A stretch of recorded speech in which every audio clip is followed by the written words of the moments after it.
That last cold open was so bad, YouTube shut us down, but we're back.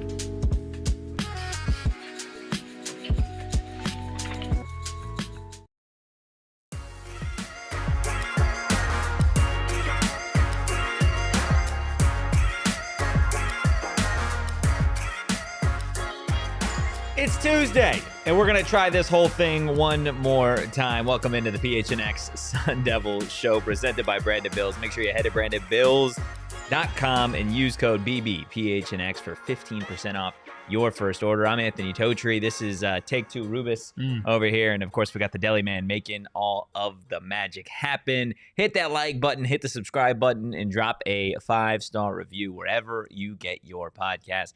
Coach Stark Holmes in the house saying time is moving very slowly, heading to the NAU game. Yeah, 11 days till Arizona State kicks off the 2025 season. Ben in here, short bus. Yes, new digs, new studios. Yesterday was that first show in the new PHNX studios. I thought it went swimmingly. Yes. And we're ready for another absolute banger of a show, Rubus. Yeah, I've decided that I am claiming 4 national championships today. Just for you? Not Arizona State. Because apparently you could just do that. You can, but there are certain, like, you got to be a college football team to claim I don't see that in the rules. This is like the Air Bud, but of claiming national championships. Tell me where it says I can't claim them myself. I mean, I Can guess. I claim them for us? PHNX Sun Devils national championships? It depends on when. It depends on when the championship happened that you're claiming. 1915. Sure, you can claim that. Okay, yeah, that one's ours. 80 years we before. should start venturing, be like we need a podcast. graphic. We're claiming a championship. PHNX Sun Devils won the 1915 national championship. Chase says, coming all the way from Canada just to watch the Sun Devils. I'm so fired up. Woo!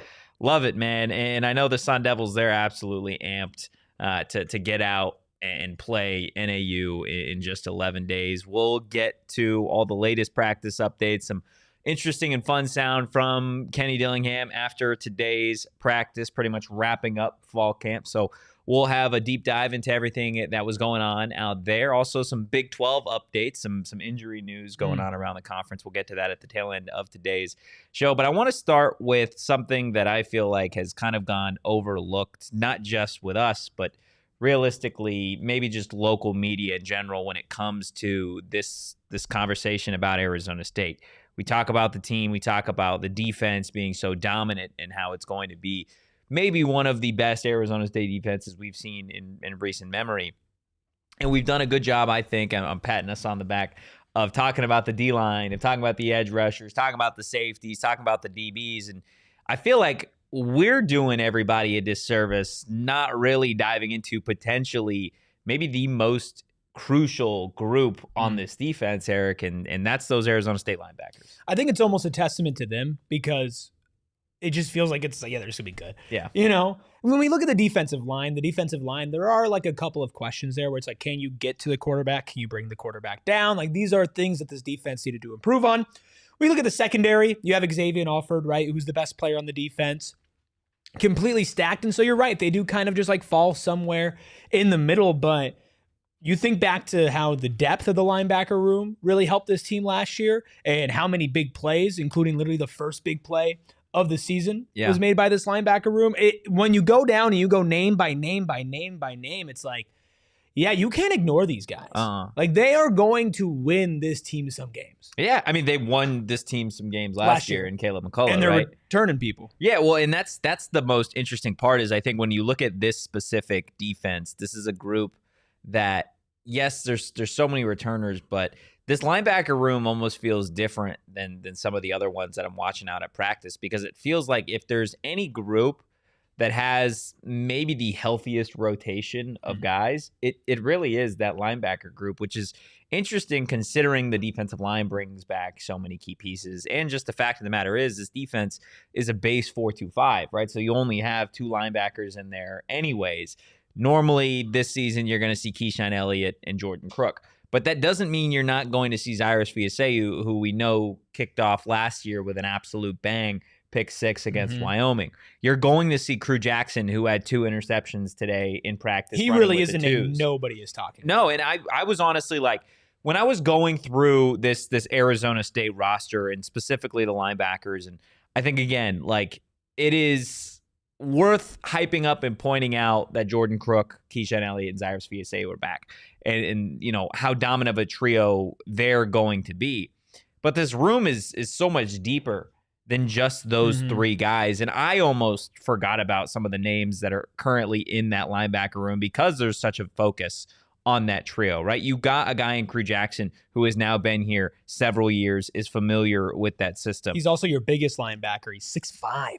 And I mean, he's 6'5". He was a problem today in practice for Jeff Sims and in that offense in general. So you've got him. You've got a younger linebacker in Martell Hughes, who was a pretty dominant special teamer last year for Arizona State. He looks more comfortable in this defensive system. I don't know how much you're going to see him like on like first and second down, but he's somebody that I think as the year goes on could be a key rotational piece down the stretch, because you're looking past this year. Martell Hughes is more likely than not going to be a staple in this Arizona State defense. Isaiah Iosefa, a true freshman, 6 foot 225. You've got Tate Romney, who's now a redshirt junior here, very familiar with this system. Like, there is just a number of linebackers that it's like, yes, they're not necessarily the Sam Levitts and the Jordyn Tysons, but these guys are going to make a world of difference for this Arizona State defense, just in the sense that we talk about the D-line being able to stop in the run game and get pressure. We talk about the secondary being able to get turnovers. Well, guess what? This linebacker group is going to be doing all of it. Yeah, they have to. Yeah. Right? And, I mean, when you look at the depth, the Utah game, your linebacker depth literally won you the game. Yeah. Right? And being ready to come in. I think Tate Romney is somebody that I'm going to be keeping my eyes on, because obviously last season started off with an injury, a broken arm, and then was never really back into it, never really played a ton after that. Obviously, the team was doing just fine without him, so I just don't think that he had a place. And I wonder, like, the same way that Prince Dorba, who I think is a better player than Tate Romney, is going to have more of an opportunity early on. But Prince Dorba didn't have that great of a season compared to what the expectations were, and partially because he started off with an injury. I do wonder with Tate Romney, who, like, you look at his numbers 2 seasons ago, like, he was an effective defensive player. He absolutely Obviously, was. I mean, you're a completely different team 2 years ago than you were last year. Right. And I don't think that you were a bad team because Tate Romney was playing 2 years ago. But you do think, like, this is somebody that you're not going to be looking at to start. Right. You might not even look at him in your 2 deep right away, but has played college football, has experience, and has had success playing. And having that guy as your break in case of emergency linebacker, or just somebody that you can put in, let's just say, you know, somebody takes a hard hit, right, and they need to sit out for a possession, right? That possession might lose you the game if you give up a touchdown. Right. So it's still important, but having a guy like Tate Romney being able to come in, or somebody with the raw physical tools like a Crew Jackson who seemingly put it together, or even Martell Hughes, who's a sophomore as well and has a lot of room to grow in his own right. Like, these are guys that you might be looking at in a couple of years, because Tate Romney's a junior. I don't think he's going to the NFL after this year. Crew Jackson's a senior, so he's going to be gone. But Martell Hughes is probably going to be one of the futures of the position on this team, of course, if they don't bring somebody else in. So I think that's really fascinating to look beyond those top 3 guys, even though at the end of the day, like, this position will start and end with those guys, because if those guys are dominant, if those guys are really good in conjunction with the 2 other position groups we've talked about, and the defensive line and the secondary, like, how are you going to move the ball on this team? Yeah, that's a fair question. And I think it's something that offensive coordinators and quarterbacks are going to be racking their brains for the entire year for, because this is truly a linebacker. It's a core of those 3 guys, but it also extends to the Martell Hugheses, the Tate Romneys, the Crew Jacksons, even like the Tristan Bacon, right? Like there are going to be moments this season where it's like, okay, I expect Jordan Crook, Keyshaun Elliott to be out there, and there may be a linebacker rotation that you didn't necessarily expect of a Crew Jackson and a Tate Romney. Why? Because AJ Cooper trusts these guys in these moments, and we've seen that in practice. Like when you have so much to take care of before that first game of the year, you'd expect that the ones are getting as many reps as possible. Yeah. That is not necessarily the case when it comes to the linebackers and team periods or 7-on-7s. Like there is a healthy rotation of these guys with the ones and the twos so that they are getting, a ton of mental reps and physical reps out there with different D lines, with different secondaries. That the whole conversation of the depth on this team and Kenny Dillingham talking about the competitive depth on this roster is so real that I don't think the fan base is truly going to understand it until they see it, until they pull up to Mountain America Stadium and they see Tate Romney out there. They see Martell Hughes out there. Making plays in moments where you would fully expect starters to be out there, but they don't need to be. You can keep all of your guys fresh, especially through these first 3 weeks of the season when you're playing maybe a lesser team. Any chance we see the greatest name in college football play? I don't think you're going to see Prairie Young Black Goat. I don't think you're going to see him this year. Such a good name. It's a great name. It's such a good name. The first interception from Crew Jackson today in practice was tipped by Prairie Young Black Goat. Need you say more? It's a great. It's an absolute name. It's. I mean, it's an all-time name. I mean that room just has great names. Yeah, I agree. Like Cyrus Fiaseu, Tristan Bacon, fire. Tristan Bacon, fire. I think Crew Jackson is that's a Hall of Fame shortstop. Isaiah Iosefa, Jordyn Crook, Jordyn Crook. Crook is such a great name for a Crook linebacker. is a great name for a linebacker. Tate Romney. Let's talk about Keyshaun Elliott a little bit. Okay. Because Steven says best name ever, question mark? I mean, maybe. I mean, one of. Maybe. It's certainly in the conversation. Yeah. Can you name 5 better names than Prairie Young Black Not Goat? on the team, no. Ever. Blazing Lono Wong. Muhammad Ali. Yeah. I mean, the list might... I think he might be that 3. Might be it. Yeah, that might be the list That might right be there. top 3. And he ain't 3. Keyshaun Elliott, I feel like, is a name that almost sneakily under the radar. I know that for us, when we talk about it, it's like, okay, yeah, he's going to be starting for this team. But when you talk about the best players on this defense, I don't think his name comes up that much, or at least as often as it should. Not that he is, in my opinion, like an Xavier Alford, but I think that he has NFL potential. I think he absolutely has NFL potential. I think he was the kind of guy going into last season that I was really, really high on and didn't disappoint. Where would you rank him in the hierarchy of best players on this defense? Ooh, best players on this defense. So start X1. I think. Okay, I think there is if you want to actually do tiers, I think there is 2 players in the S tier of the ASU defense. I think that's Xavier Alford and CJ Fight. Yeah. I think after that you have the A tier, which is Keith Abney and Miles Rouser. And then I would say those are probably the only 2 players in that tier. I think they're borderline S tier players. And then I think in the B tier is where you've got Keyshaun Elliott, Jordan Crook, Miles Rouser, some of these other guys. Who's better, Jordan Crook or Keyshaun Elliott? Right now? Right now. I'm taking Jordan Crook. I think he has turned into such a leader over the last 6-7 months. And I think that's something that we started to see really start to come to fruition during spring practices. When you did have some of those younger linebackers coming in, when you did have some returners, and it was up to one of these returners to really take that room by the horns, right? And was it going to be him? Was it going to be Cyrus? Was it going to be Keyshaun?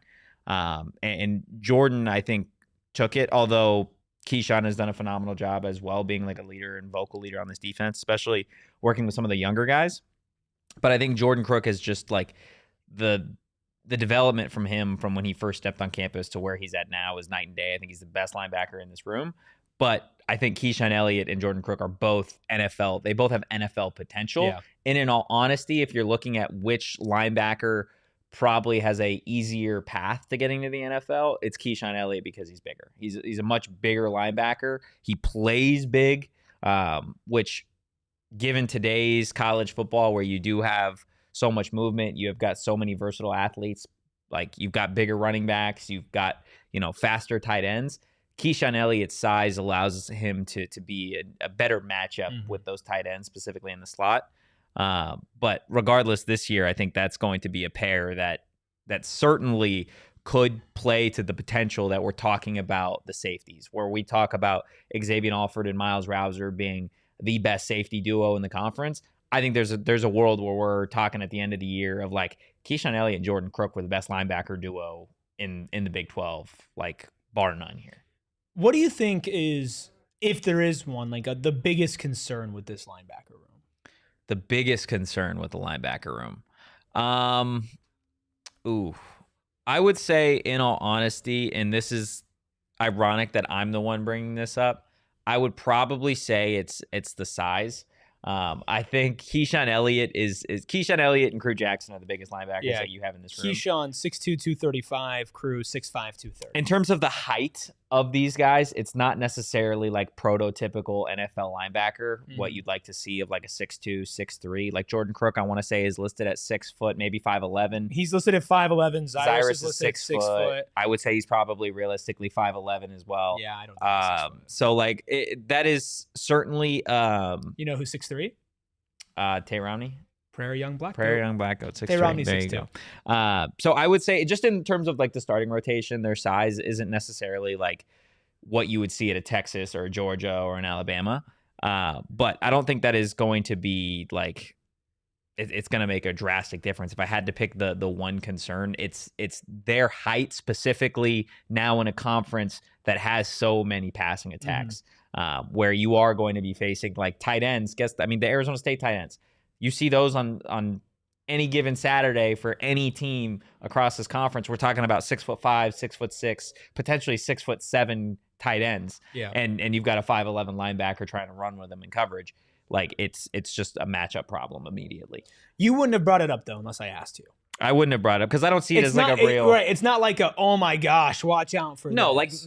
We're not going to be talking at the end of the year of because Jordyn Crook is 5'11", that lost ASU the game. You know what I mean? Like Jordyn Crook does not play like he's 5'11". No, absolutely not. And there's certain guys too, and this is the same way with like safeties, I feel like, where there are defensive players that are just like they're built to stop the run, and then there are guys that are built to stop the pass, and then there are the unicorns that are in that S tier of what we're talking about that can kind of do it all. Like an Xavier Alford at safety who can play in coverage. He can step into the box and play against a run. Keyshaun Elliott feels more like that to me, where he can do just about everything you ask.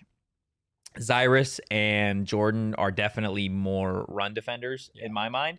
But, I mean, literally we saw Cyrus do it last year. He took on the first defensive series of the game, house call. Take me back. Right? Like, they're certainly capable of doing that. And I think this defensive staff and Brian Ward, they do such a good job of putting these guys in a position to succeed on game day, so that they play to their strengths and they play to the strengths of the other 10 guys that they have out there on the field.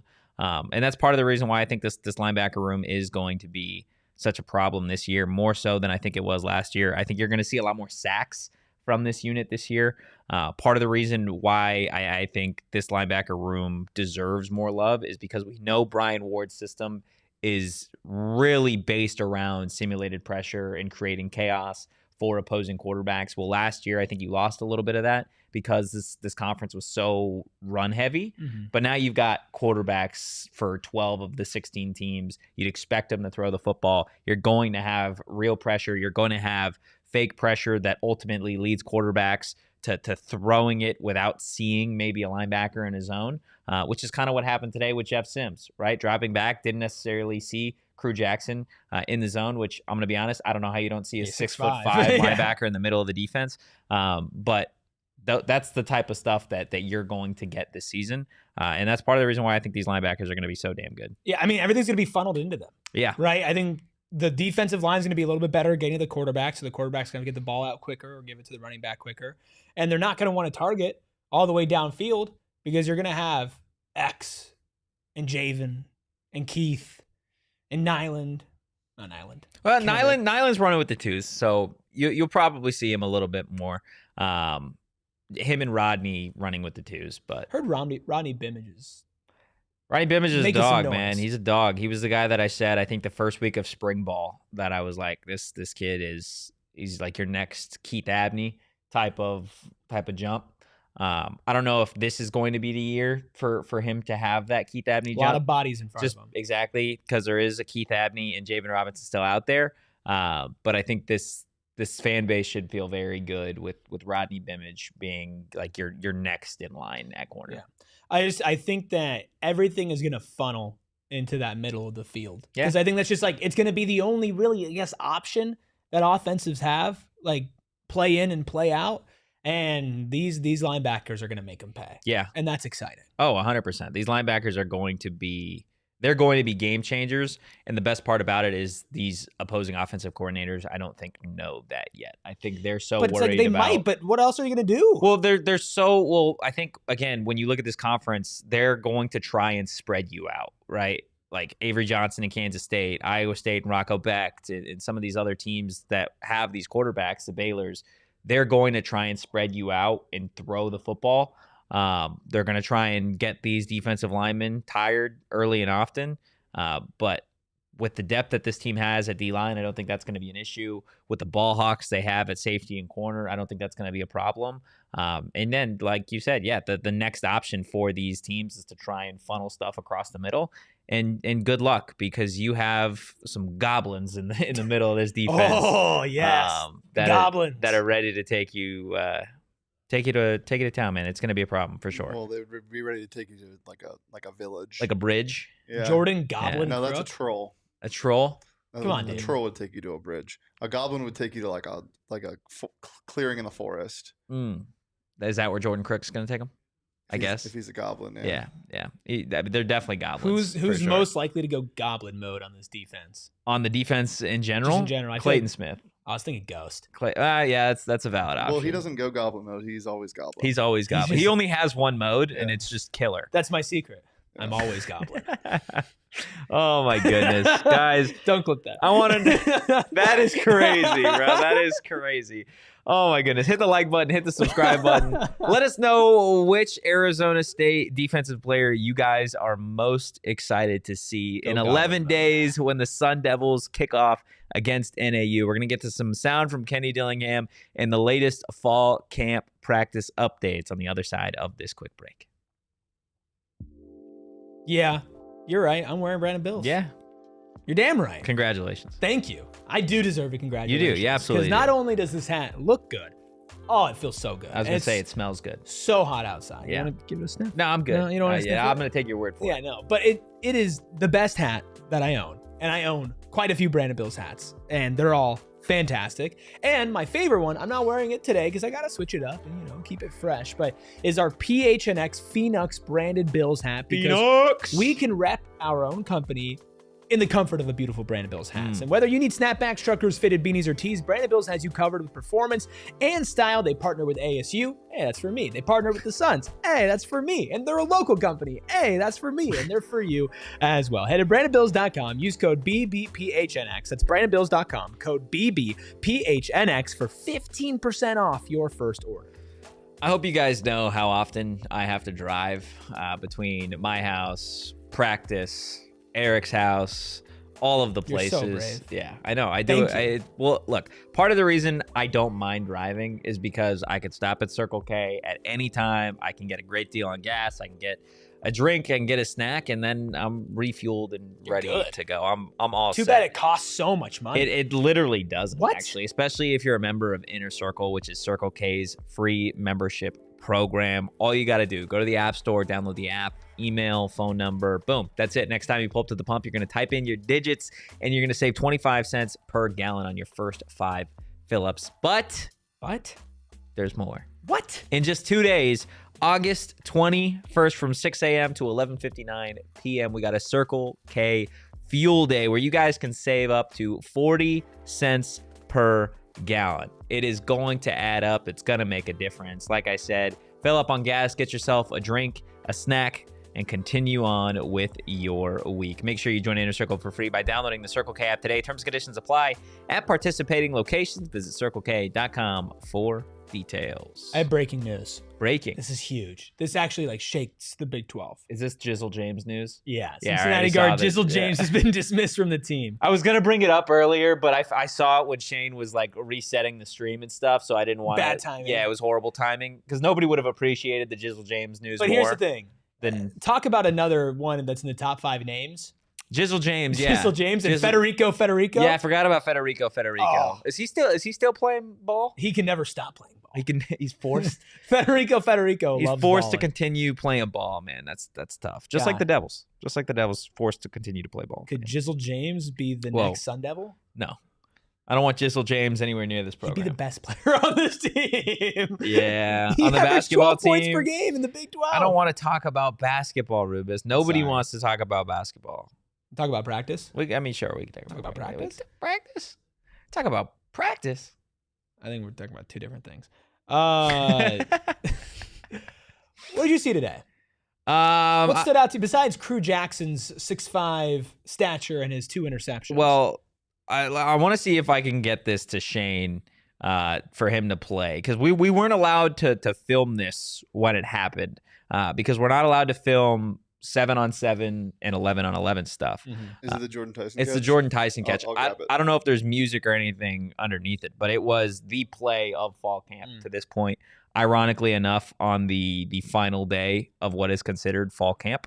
We'll get it up on the screen here shortly so that everybody can see it. That is what stood out to me today. Yeah, it's insane. Is Jordyn Tyson making that play. And just the competition between Tyson and Keith Abney, man. Like, we talk individually about both these guys as being dogs, as being key pieces to the defense, the offense, respectively. And Jordyn Tyson has his moments, and Keith Abney has his moments. Like, a period or two before that Tyson catch, Keith Abney had a pick in the red zone on Sam Levitt, like, in coverage against Jordyn Tyson. I mean, this catch is still good coverage from Keith. It's still phenomenal. It's not like he got burned. No, this is, and that's the thing, is like from the moment fall camp started, like Keith has wanted this matchup. Keith wants to guard Jordyn Tyson. Why? Well, he's the best receiver in this conference, and it's only going to make Keith Abney a better corner when his number's called throughout the year. So that's one thing, but also for him to be in great coverage every single time and to make plays against what's considered the best quarterback wide receiver duo, not only in this conference, but maybe the country. That is something that stood out to me. And just like the intensity is picking up as we get closer to game day. And that may seem like, oh, well, that's duh. It's already intense football. Yeah. But like there's something different. Like Sam had an extra energy to him today. Like there was just a little bit more juice at practice than there was maybe on Monday. And these guys are really, really amped to get to that game day. And I mean, for us, like Wednesdays and the Friday, the rest of the practices are pretty much closed to media this week outside of Saturday. And outside of you, they're going to let you. They won't let me in, unfortunately. Maybe I'll fly a plane over and I can just like parachute in. Paraglide in? Yeah, I could paraglide in. Maybe that'll work. But like I think again, like before we know it, the next time we're gonna get like legit Dilly sound, it'll be his Monday presser as we're prepping for game week, man. Fire me up. Like that's we're almost there. Fire me up. And it looks like one thing. I mean, that was also very evident to me today, and this is something that we talked about. I brought it up in the Die Hard Discord a number of times. ASU, their 13 personnel that they're running is maybe one of the grossest that I have seen. That's what I want to hear. Well, think about this. 13 personnel. You've got Shaman Mater, you've got Kamari Anderson, and you've got Cameron Harpool. 3 absolute behemoths blocking for whoever's playing running back. You've got Raleek Brown at running back. Shifty can come out of the backfield. You got to be honest. You got to play the run, right? You got 3 tight ends, but he can also leak out of the backfield and do dirty things. Okay. And then your one wide receiver that you have lined up outside is Jordyn Tyson. Like the things that they can do and the things that they were doing today offensively were just like, I feel bad. I feel bad for NAU because I feel like genuinely, Arizona State could run 13 personnel and not pass the ball a single time against NAU and still win by 40. I genuinely not good for the Blitnikoff for the Heisman conversation. Not good, but who cares? Would be fun. I will say this. I cannot wait to see Jordyn Tyson and Keith Abney not go up against each other, because it's going to be a breath of fresh air for both of them. Like, they're both going to be like, all right, we can eat now. Yeah. Also, I don't know if we have the video up yet, but one thing I want people to notice is no gloves on Jordyn Tyson's hands. Yeah, no, he hasn't been rocking gloves lately. That's so hard. It is hard. You have to be a dog of a wide receiver to do that. And to make this catch. Yeah, here it is. It's filthy, man. To make this catch in that tip it coverage, to yourself, tip catch it to it one yourself, hand with no gloves. No gloves. With one of the best corners in college football Literally draped all over pulling you down. Yeah, I mean, that was a PI. It got flagged for PI. You. He's all over you. So everybody went wild. The offense went nuts. As you can kind of see, Sam came just absolutely blitzing over to him after that. And that one was on camera. There was another one that they had, I want to say in 7-on-7s to end the period, where it was like a 35-yard just absolute bread basketball from Levitt. Put it in between two defenders, just right in the bread basket for Jordyn Tyson, out of bounds at like the 3-yard line.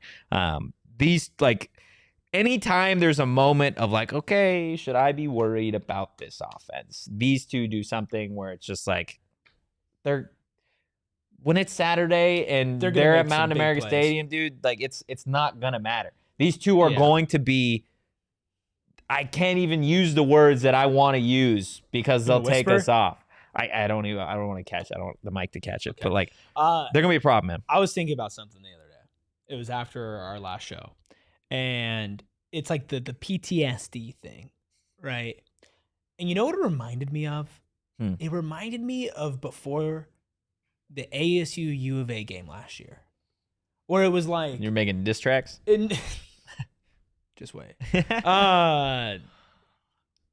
Drop a comment. No. I want to see an NAU diss track. I remember being like, yeah, this team is going, like, they're going to win. Like, they're so much better, right? Yeah. But there was like this little twinge of like, oh, well, it's a rivalry week and you're on the road. It's like, and I was telling you to shove it. Brent Brennan's coaching for his job. Yeah. You know, what are you going to do? And it was like, it took 30 seconds maybe to completely absolve any fear. And we were there. I was just like, this rocks. I think people are going to feel the same way. Any ASU fan that's like a little nervous about like, oh, expectations, will this team live up to it? Check in with me after the first quarter of NAU ASU. And not saying that's going to like determine the whole season because it's NAU, but like, let's take a breath. You should be able to feel good. You should be able to feel great. Yeah, and like I said, I don't think that this is a team that's going to need, like Arizona State's not going to need to open up the playbook probably for the first couple of weeks. They're not necessarily in full game prep yet for NAU or for any team specifically. However, they were in the bubble today trying to replicate and mimic some of the potential weather that they'll see throughout the season. Kenny Dillingham was asked post-practice about practicing in the bubble and realistically the future practices for Arizona State to try and replicate some of that bad weather. Yeah, we're just trying, we haven't had rain here, which is, we didn't have rain up north. And playing in like post-rain or post-monsoon or just humid environments is a little bit different. It's a little stickier. So, we turn the AC off in here and we got some air, or we got some of these fans that blow some water in the air. We'll keep this rocking until Saturday. So we'll try to have one more practice on Saturday when we get back.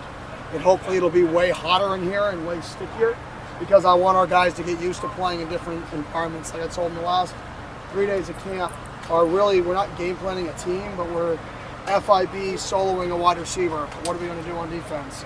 Unbalanced, how are we going to play a team that does that? All right, it's sticky and humid.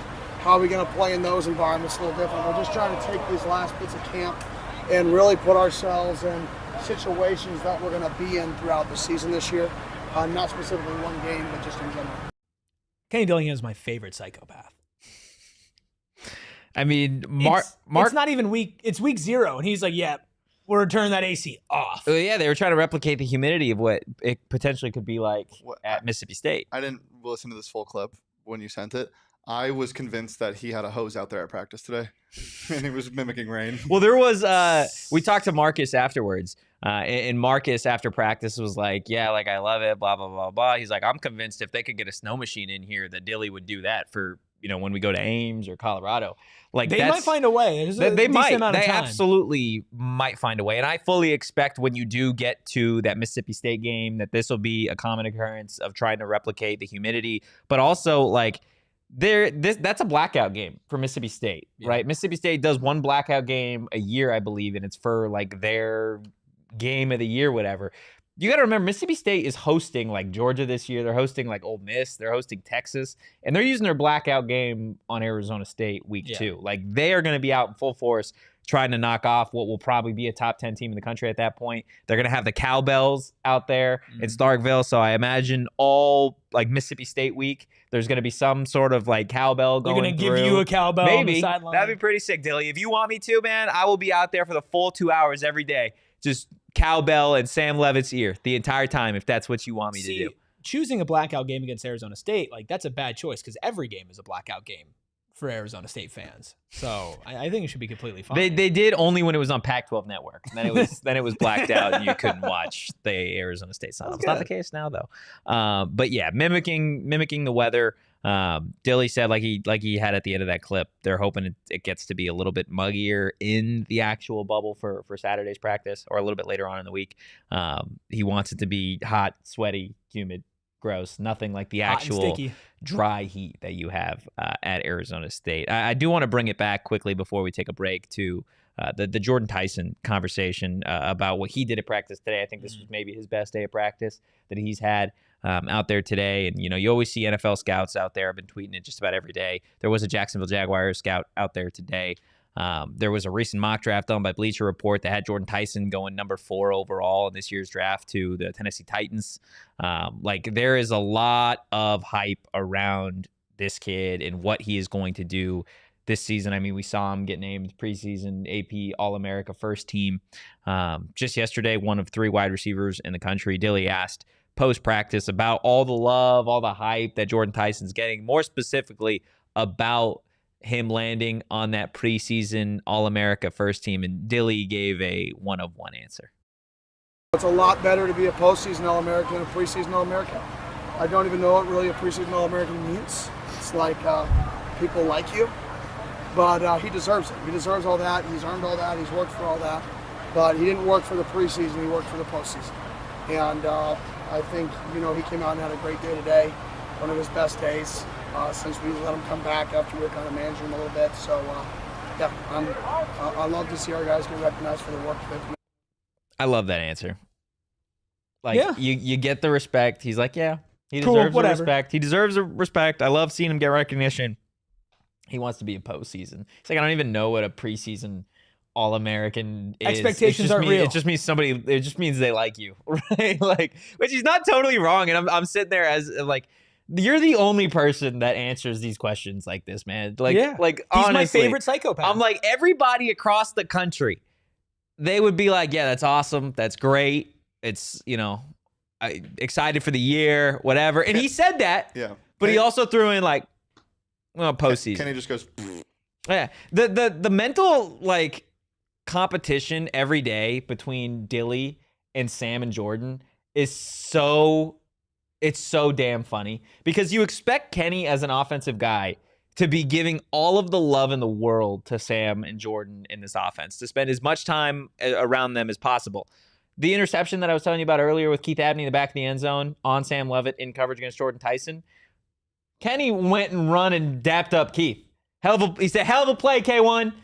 Nothing for Sam, nothing for Jordyn. Like he threw the interception. Yeah, well, it's not just that. It's just like you expect an offensive guy to be with the offense, and Kenny is so like, I want to beat Sam. Like they're just so competitive that it's like that's the relationship that they have, and it's crazy that this is kind of where they're at. But it's going to be special. I feel like I've said that 150 times over the last 3 shows, but it is. This year should be absolutely that. There are some position groups and some guys that certainly have improved over fall camp now that it has pretty much come to an end with game week being next week. Dilly actually spoke post-practice about where he feels Arizona State improved the most. We'll play that for you on the other side of our final break. I want to tell you about our friends over at Desert Financial Credit Union. They're honestly not friends at this point. They're family, especially when we're talking about the Rubis bloodline here, because 84 years they've been dedicated to we're founders to your family. It feels like that's why they existed. It was for my family. That's wild. And really, since then, they've had such great success that they've kind of just spread out everywhere. It's what happens when you associate with the Ruby name. I guess that's fair. Look, guys, for more than 84 years, I guess that's Desert Financial, they've been Arizona's largest, most trusted local credit union, dedicated to creating those exceptional experiences by giving back to the community and providing financial solutions that make lives better. My personal favorite thing about Desert Financial Credit Union is that you can go in, you can make a phone call, and you can talk to somebody that has pretty much all the answers to any financial question that you may have. There is a lot that you can get into when it comes to finances, mortgages, loans, savings accounts, checking accounts, investment options, credit cards, and it doesn't stop there. Thankfully, somebody at Desert Financial Credit Union will be able to help you with everything that you need. When you open a free checking account online, get $200 in bonuses. Get started by visiting desertfinancial.com/200. Listen, APS doesn't need to sell themselves to you. No. APS wants to do good things for the community because they care about the community. They care about you, and they know that everybody wants to stay cool and comfortable in Arizona, and they know that those energy bills can be through the roof, and that's why not only do they offer an APS time of use plan where you can take advantage of lower cost off-peak hours, they also have a smart thermostat where you can adjust it from your phone whenever you want, whenever you need. Even if you don't actually have to use it and you're right next to your thermostat, you can still just pull out your phone and press the buttons. That's cool. APS is here for you, and you might be eligible for a smart thermostat for as low as $0 when you enroll in the APS Cool Rewards program. And if you already have a smart thermostat at home, like we do, see if it's eligible to enroll in Cool Rewards. Plus, free install is available at the link in our video description. Take advantage of APS trying to make life easier for you and saving you some money. You must be an APS customer, pay shipping and taxes. Other restrictions apply. Go to marketplace.aps.com for more information. Shortbus in here, Bees, Glenn as well. Love to see some familiar faces with kickoff getting closer. Jake also in here saying addicted to these shows. I mean, it's Consume responsibly. yeah. How about to say? Yeah. Don't end up in rehab. How many Also, shows? keep running. Yeah. Keep Don't running. stop running. Also, we have claimed the 1915 national championship. So Yes. I want to Congrats, man. Like We you too. we didn't like have an official congratulations. I think we Shane? should hang a banner. Congratulations, man. Congratulations on the night. You don't claim it? You don't claim the 1915 chip? Weak. Why? Any particular reason? No. Just shaking his head. Yeah. 1916? No. 17? He doesn't claim any of those. I'm going all the way to championships. 2025. 18? He'll just stop. He'll mute your mic. He'll go to a one shot, and that'll be the last we see of Erik Ruby. Oh man. Fall camp over for Arizona State. Can't believe we've gotten to this point where it has wrapped up. And of course, with the last however many practices, 15, 16, 17 practices, we have talked about, some of the growth, some of the position battles, and the intensity going back and forth between this Arizona State offense and defense. And Kenny was asked post-practice today where he feels like this team improved the most, and his answer might surprise you. I think special teams. I think not just our kickers, snappers, punters, holders. I think our special teams units as a whole look better. We're way further along. Would be an area that I would say. I would say our pass protection, especially from the running backs, has been drastically improved from that perspective. And then I've been pleased with our pass rush when they get into those must-pass scenarios at defensive line and defensive end in particular. So there's been a bunch of growth for the team. I've been very happy with where we're at. And like I told the guys after it, we have talent. We beat a lot of teams that were talented last year because we played harder. And if we don't play harder than the opponent, it doesn't matter. And I'm going to continue to reiterate that from now till forever. You got to play hard. And that's going to be the testament of this football team is how hard we play How much are we not willing to lose? What will you do to not lose? What will you do to not lose? And that's a testament of a good team. Lot to unpack there. I think we start with special teams. I know this whole show is like, oh, the most underrated position group and who's getting talked about the least. It might be the special teams. Because obviously, like Jesus Gomez, for sure, like that's going to be such a huge bump for this team. But like special teams in general, like can win you some games. And I think we have a lot of electric options for kick return, punt return as well. Don't get me wrong. I mean, like I'm excited to watch our special teams. I mean, play. think about the importance of all three of the phases that he said improved, right? Starting with special teams. Yes, the special teams, specifically field goals and extra points, should be way more of a sure thing than they were last season.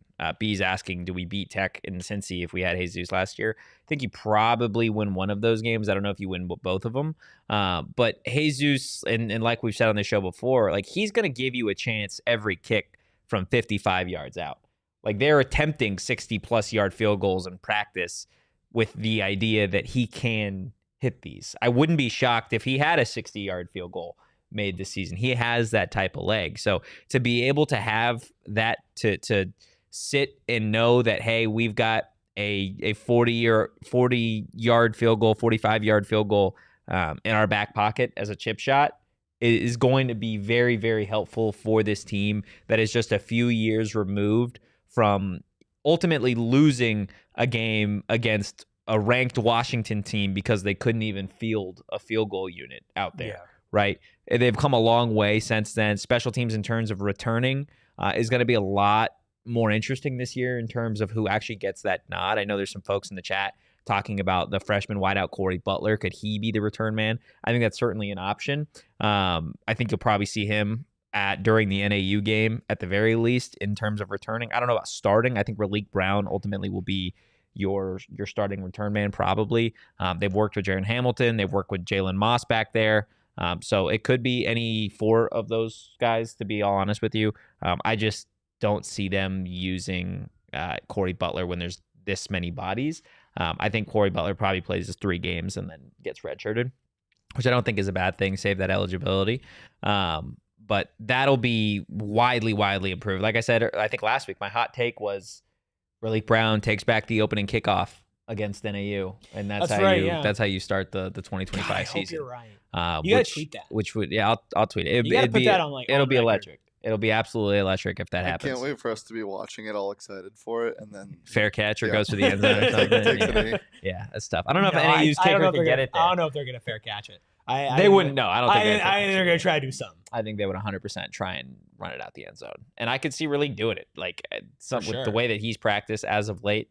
But getting back to that answer, like the 3 phases of what Kenny said he felt were most improved were special teams 1, pass protection 2, specifically from the running backs, which was huge. I think if there was one maybe knock on Cam Scadaboo's game coming out of college was, okay, maybe he's not as fast as we think, and then there are maybe some questions about pass pro.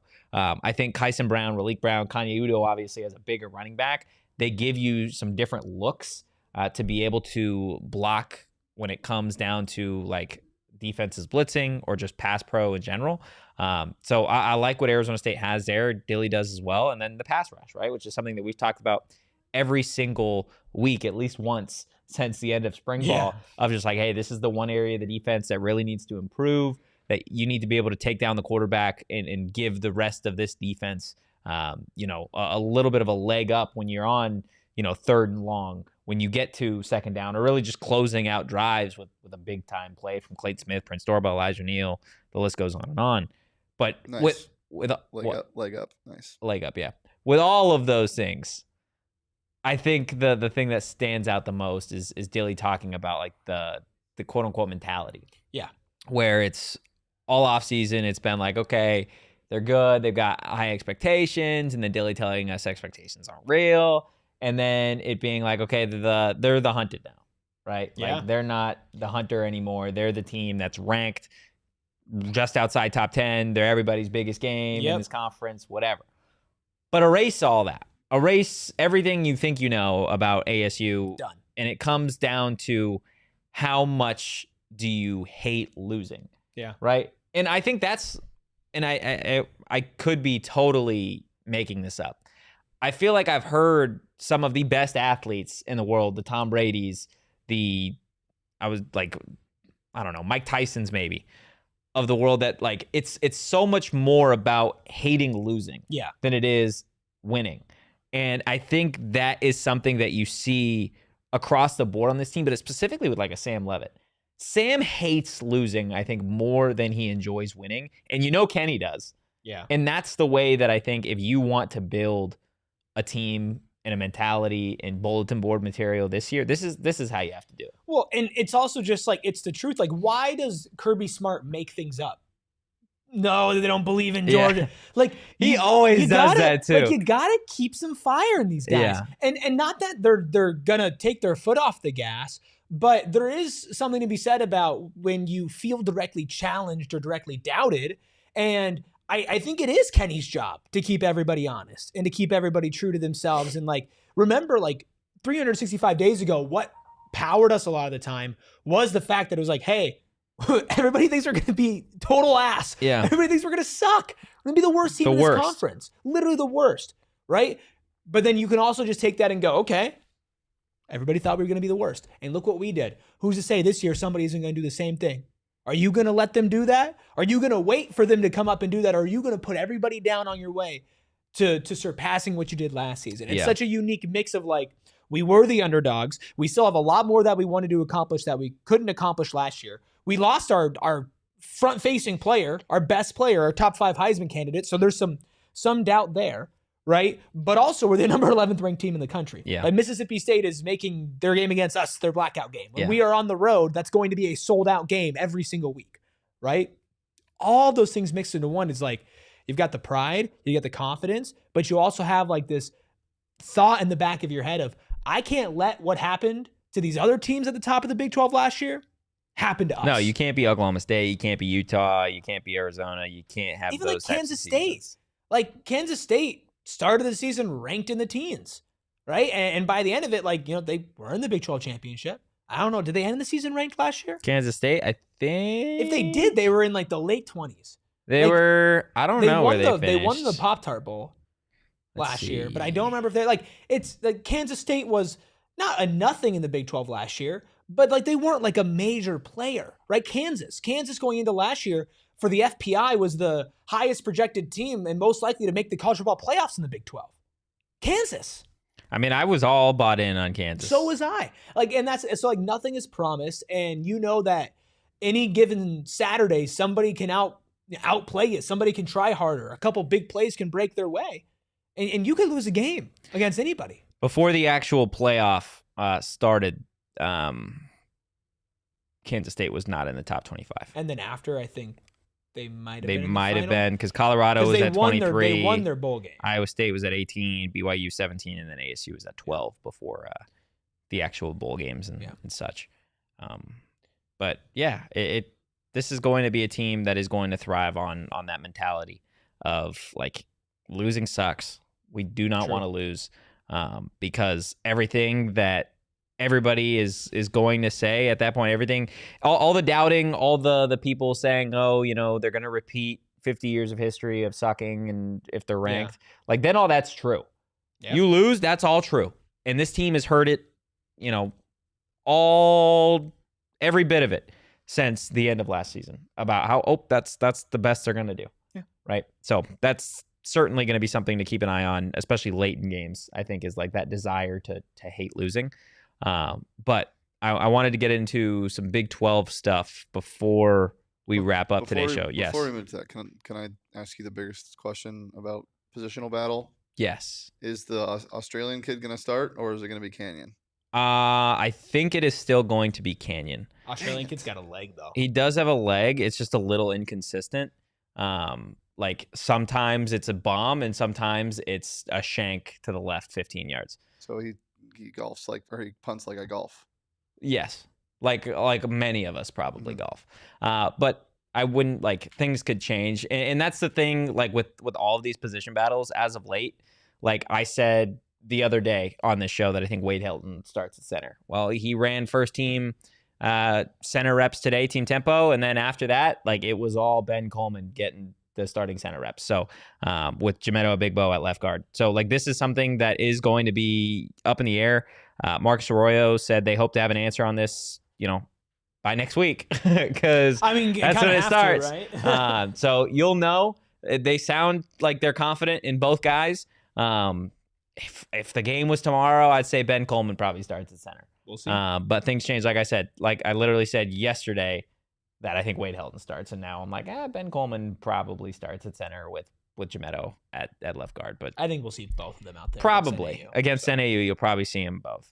But some major Big 12 stuff going on over the last 24 to 48 hours, starting with some bad news for Texas Tech. Quentin Joyner, the USC transfer running back, is out for the year with what On3 is reporting as a torn ACL. Really, really tough blow for Quentin Joyner. Somebody that I think was going to be a really exciting running back, trying to replace Taj Brooks in that offense. But immediately with the first game of the year being next week, that really, really hurts Texas Tech. Huge blow. Yeah. Huge blow for Texas Tech. And I mean, when you're talking about a team in Tech that spent so much money and Quentin Joyner being a part of that money that they spent, like that's not small. No. And that's the second starting running back that a contending team in Baylor and now Texas Tech. Yeah, Pendergrass out for the year with Baylor. Teams who have threatened, or who are trying to threaten to win the Big 12 this year. It's the second one that's lost a running back. Yeah, you never want to see injuries. And that's certainly going to play a role in Texas Tech's offense, especially early on in the year. You figure he's been there practicing as that guy. Same with Pendergrass with Baylor. So we'll ultimately see what happens on that front. But maybe even bigger news, BYU has officially named their starting quarterback for the start of the 2025 season, and only BYU could be this gross. Naming a true freshman, Bear Bachmeier, as the team's starting quarterback. The name, not gross. The true freshman, not gross. The number that Bear is going to sport is number 47. Awesome. For a starting true freshman quarterback. I kind of love it. For the BYU Cougars. Kind of love it. You Honestly, love that? Kind of love it. I mean, dude's name is Bear Bachmeier? Bachmeier. Yeah. Bear Bachmeier. I mean, BYU's Bear Bachmeier. I kind of believe in this kid. You believe in it? Based off of nothing but the number and the name. 47, dude. We're 47. rocking number 47. Here's the thing. He's either going to be comically bad, or he's going to be pretty good. You don't wear 47 with the name Bear Bachmeier in your mid. He is only the 8th true freshman quarterback to start for BYU in the program's history. The last one to do it, Zach Wilson against Hawaii in 2018. I don't like it. I'm a Bachmeier supporter. Look, I back Bear Bachmeier. I was saying since they lost Retzlaff that this was going to be a below average team. This again kind of puts that in for me. If you right now, BYU win total right now. Oh, they're going undefeated. Honest. Bear? Give me an honest take. They'll win 7 games. You think they go bowling? I think they can go bowling. Okay. I think they're a 5-win I don't team. think Retzlaff was that They're a good. 5-win team. I don't think Retzlaff is the difference between a team that was in the top 10 and a team that No, but it's not just on him. They had a much did better lose- defense They last lost. year. Yeah, they had a better defense, and they lost.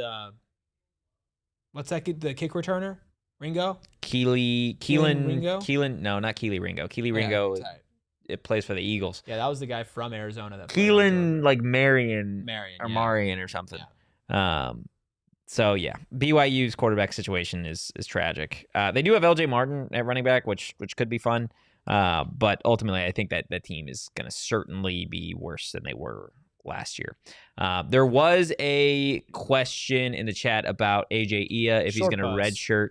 I would be pretty surprised if they redshirted AJ Ia. He's so good. He's great, and I think you got to keep 4 tight ends active at all times, especially when you are going to be running 13 personnel, just in case somebody does go down. Your 4 tight ends that you're probably running with are Shaman, Kamari, AJ, and Cameron. The others probably are scout team guys. So that's just 2 cents there. I would be pretty surprised if he redshirted. I'm excited to see AJ, man. I think he has a touchdown against NAU. I think everybody might have a touchdown. I think you're going to get a touchdown against NAU. I'm here for it, man. Hey, I'm here for a when touchdown you have to against give the NAU. ball to a 1915 national champion, you do it. Yeah, I'm here for it, man. I'm here for it. Glenn says AJ will be in the draft by a junior. No reason to redshirt. Yeah, would be pretty surprised. Anything else before we get out of here? 11 days. 11 days that Basically hopefully 10. Go by super fast. Pretty much a week. So we're pretty much there. Hey, I mean, it's week 0, man. I mean, I'm amped, man, for week 0. I'm ready to wake up 9 a.m. leprechaun time and watch some Big 12 football to start the college football season. Some very important Big 12 Some very important Big 12 football. Guys, that is going to do it for today's episode of the PHNX Sun Devil Show. We appreciate everyone bearing with us. See what I did there, Bear Buckmeyer? Yeah, no? Okay. With the technical difficulties off the top, make sure you hit that like button, you hit the subscribe button, you drop a 5-star review wherever you get your podcast. And if you enjoyed today's content, give the show a follow on social at PHNX_Sun Devils. You can follow me at Anthony_Totri. You can follow the man who's always gobbling right here at Erik Ruby. That's Erik with a K. You can follow the Deli Man at Shane D. That was horrible, as always. And we'll see you guys on Wednesday. In the meantime, go Devils. Peace. We all silly like the mayor.